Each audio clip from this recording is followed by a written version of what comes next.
नाम है उत्कर्ष गुप्ता एंड स्वागत है आपका इस जावास्क्रिप्ट की सीरीज में जहां हम सीख रहे हैं JavaScript from beginner to professionals. आज इस जावास्क्रिप्ट की सीरीज में हम सीख रहे हैं what is variables and how to create variables in JavaScript. तो सबसे पहले हम JSBin की वेबसाइट पर चलते हैं एंड वहाँ पे हम जावास्क्रिप्ट का कोड राइट करेंगे। यहाँ पे जावास्क्रिप्ट दिख रहा है, मतलब ये जावास्क्रिप्ट का इंटरप्रेटर है जहाँ हम जावास्क्रिप्ट का कोड लिख सकते हैं एंड इस रन बटन को दबाने से वो जावास्क्रिप्ट का कोड यहाँ उसका आउटपुट भी हम देख सकते हैं इसी पेज पर। ओके, तो सबसे पहले समझ लेते हैं what is think of the variable as to way to store some data. तो फॉर एग्जांपल जैसे हम नमक को स्टोर करने के लिए एक बॉक्स यूज़ करते हैं, चीनी को स्टोर करने के लिए एक अलग बॉक्स यूज़ करते हैं, तो यू कैन सी एक डिफरेंट डेटा है हमारे पास। एक नमक, उसको हम स्टोर करने के लिए एक अलग बॉक्स यूज़ कर रहे हैं, चीनी एक अलग डेटा है, हम उसको स्टोर करने के लिए अलग बॉक्स यूज़ कर रहे हैं। ऐसे ही जब भी हमें कोई प्रोग्रामिंग लैंग्वेजेस में कोई भी डेटा स्टोर करना होता है हम उसके लिए वेरिएबल्स यूज़ करते हैं। You can see it's kind of box right, and उसमें हम एक वैल्यू लिख रहे हैं 3। सो ये 3 वैल्यू एक वेरिएबल में स्टोर्ड है और इस वेरिएबल का नाम होता है कुछ भी आपका जो मन हो वो दे सकते हो। यहाँ पे आपने दिया हुआ है num1। ओके, तो यहाँ पे हम num1 यूज़ कर रहे हैं, इसका नाम ऑफ दिस बॉक्स, एंड उसमें वैल्यू क्या है 3। ओके, सिमिलरली हियर आप देखोगे तो ये है num2। num2 इस वेरिएबल का नाम है और इसमें वैल्यू जो स्टोर्ड है वो है 5। यहाँ पे num5 is the variable name और यहाँ पे जो वैल्यू स्टोर्ड है वो है 7। एंड इन सब का जब सम करेंगे तो एक नई वैल्यू आउटपुट में आएगी, तो उसको भी स्टोर करना होगा। तो उस वेरिएबल को स्टोर करने के लिए हमने लिखा है सम एक वेरिएबल का नाम है और उसमें जो वैल्यू स्टोर होके हो रही है वो हो रही है इनका टोटल, दैट इज 15। तो let's write those variables in JavaScript today. How to create variables in JavaScript? You need to use var keyword. So var is basically a var keyword in JavaScript. Basically it creates variables. It allow you to create variables in JavaScript. So now you decide the name of the variable. You can choose any variable name that you want. So for example, I would say my name would be x. Okay, x is my variable name and I want to store the value in this. It's 2. Okay, मैंने 2 value store करी है x variable में। Similarly मैं दूसरा variable बनाता हूँ where y और इसमें वैल्यू स्टोर करता हूँ 5। ओके, तो यू कैन सी हमने 2 वेरिएबल बनाए, एक x और एक y, और उनमें हमने डेटा स्टोर किया है। डेटा अभी डेटा क्या है हमारे पास, वो वैल्यूज़ नंबर 2 एंड नंबर 5। अब मुझे इनका टोटल करना है तो मैं एक नया वेरिएबल बनाऊँगा उस टोटल का आउटपुट स्टोर करने के लिए। तो विल से लेट्स से मैं उसको बोलता हूँ आउटपुट। अब मुझे इसको क्या करना है, एडिशन करना है, तो I will say x plus y। इसको बोलते हैं असाइनमेंट ऑपरेटर। असाइनमेंट ऑपरेटर मतलब हम इसको इसकी वैल्यू असाइन कर रहे हैं, जो भी इसका आउटपुट आएगा इस वेरिएबल को असाइन कर देंगे। अब ये वैल्यू हम प्रिंट करना चाहते हैं on the console. You can see यहाँ पे कंसोल लिख के आ रहा है, तो हमें यहाँ पे वैल्यू प्रिंट करनी है। तो प्रिंट के लिए हम यूज़ करते हैं कंसोल डॉट लॉग। सो कंसोल डॉट लॉग एक फंक्शन होता है, ओके, जिससे हम वैल्यूज प्रिंट कर सकते हैं। लॉग का मतलब क्या होता है, प्रिंट करना। ओके, कहाँ प्रिंट करनी है, कंसोल पे, तो इसीलिए कंसोल डॉट लॉग। अब क्या वैल्यू प्रिंट करनी है वो हम इसके ब्रैकेट्स के अंदर लिख सकते हैं। सो फॉर एग्जांपल आउटपुट मुझे प्रिंट करना था तो मैंने लिखा आउटपुट, और जब मैं ये रन करूँगा तो यू कैन सी मेरे को आ गया 7। Okay, and that's how we create variables and that's how we store values in variables. Okay, let's try one more example where let's say I want to say my age is let's say 20.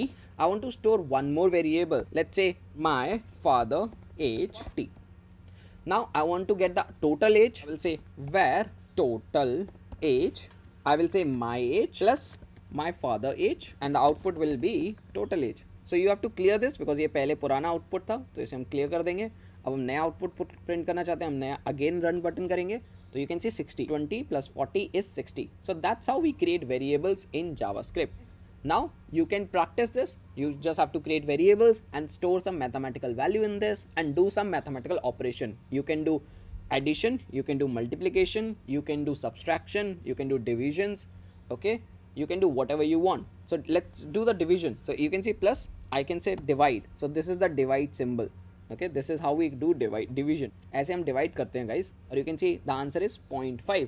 तो ऐसे करके हम divide भी कर सकते हैं, addition भी कर सकते हैं, सब्सट्रैक्शन भी कर सकते हैं और बहुत सारी चीज़ें कर सकते हैं using variable. I hope you understood कि वेरिएबल्स कैसे बनाते हैं एंड वेरिएबल्स में कैसे वैल्यू स्टोर करते हैं, और समझते हैं वेरिएबल्स के बारे में। नाउ वेरिएबल्स को डिक्लेयर करते टाइम हमें कुछ रूल्स फॉलो करने पड़ते हैं। वो रूल्स क्या है, कि वेरिएबल्स का जो नेम है उसमें सिर्फ लेटर्स, डिजिट्स एंड अंडरस्कोर और डॉलर साइन ही आ सकते हैं। इसका मतलब दैट आप वेरिएबल के नाम लिखते टाइम उसका वेरिएबल में इंग्लिश लेटर्स, नंबर्स और डॉलर साइन एंड अंडरस्कोर ही यूज़ कर सकते हो।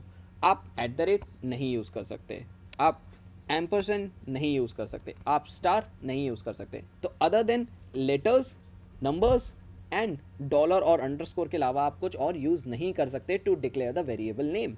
अब क्वेश्चन आता है कि क्या मैं नंबर वेरिएबल स्टार्ट कर सकता हूँ? तो नहीं, हम वेरिएबल का नाम भी नंबर से स्टार्ट नहीं कर सकते। क्या मैं डॉलर से स्टार्ट कर सकता हूँ? हाँ, मैं डॉलर से स्टार्ट कर सकता हूँ। क्या मैं अंडरस्कोर से स्टार्ट कर सकता हूँ? हाँ, मैं अंडरस्कोर से भी स्टार्ट कर सकता हूँ।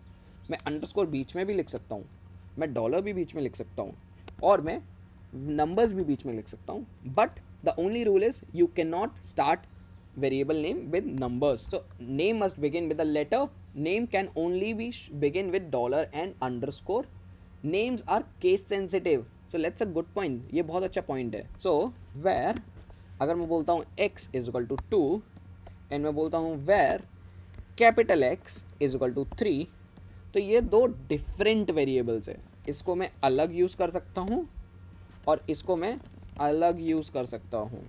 Okay, 2 and 3 variables are case sensitive. Now variables को डिक्लेयर करते टाइम, मतलब वेरिएबल्स को बनाते टाइम कुछ केसिंग होती है, वो हम फॉलो कर सकते हैं। आपने देखा होगा कि मैं एक डिफरेंट टाइप का वेरिएबल यूज़ कर रहा था, नाम यूज़ कर रहा था, एक वेर माई एज था। इस स्टाइल में इस वेरिएबल को लिखने को बोलते हैं कैमल केसिंग। कैमल केसिंग, आपने कैमल देखा है, वो ऐसे स्टार्ट होके ऐसे बम्प बनता है उसका। तो यू कैन सी हियर, यहाँ पे जो पहला लेटर होता है, पहला जो वर्ड होता है वो स्मॉल लेटर्स में होता है एंड जो और भी जो भी हम लेटर जोड़ते जाएंगे हम उसमें एक कैपिटल लेटर से स्टार्ट करेंगे। तो लेट्स से मेरी एज थी 24, मैंने स्टार्ट कर दिया, मुझे एक नया वेरिएबल बनाना है, लेट्स से माय। यहाँ से आपको देखने को मिल रहा होगा कि कैमल केसिंग क्या होती है कि you start with a small case, okay, and then whenever you want to add a new word you will say capital letter, okay, you will use capital letter. तो जब भी आपको एक नया वेरिएबल बनाना होगा आप क्या करेंगे, आप स्मॉल लेटर से करेंगे and whenever you want to add a new word in that variable you use a capital letter. So this is known as camel case. इसको क्या बोलते हैं? इसको बोलते हैं कमेंट करना। ये double slashes are the comments. Comments basically ignored lines, तो यहाँ पे सिर्फ ये एक्स्ट्रा इन्फॉर्मेशन देने के लिए होता है। अब बात करते हैं पास्कल केस की। पास्कल केस में क्या होता है, यहाँ पे वेरिएबल का नाम कैपिटल लेटर से शुरू होता है। So let's say parent name, so parent Gandhi, तो यहाँ पे इसको बोलते हैं पास्कल केस बिकॉज यहाँ पे हर लेटर, हर वर्ड एक कैपिटल लेटर से शुरू होता है। Pascal case. लास्ट थिंग होती है स्नेक केस। स्नेक केस में क्या करते हैं, लेट्स से आपको एक वेरिएबल बनाना है snake name, so you can see यहाँ पे सारे लेटर्स स्मॉल लेटर्स हैं एंड जो सेपरेट हो रहे हैं words which are with the underscore, okay, so this is known as snake case. So यहाँ पे कुछ भी लिख दो आप, लेट्स से पाले जी, तो this is known as snake case. So यही था about variables guys. I hope you learn about variables today. आपको अच्छा लगा हो तो लाइक करना वीडियो को एंड सब्सक्राइब भी करते रहना सो दैट आपको वीडियोस मिलती रहें।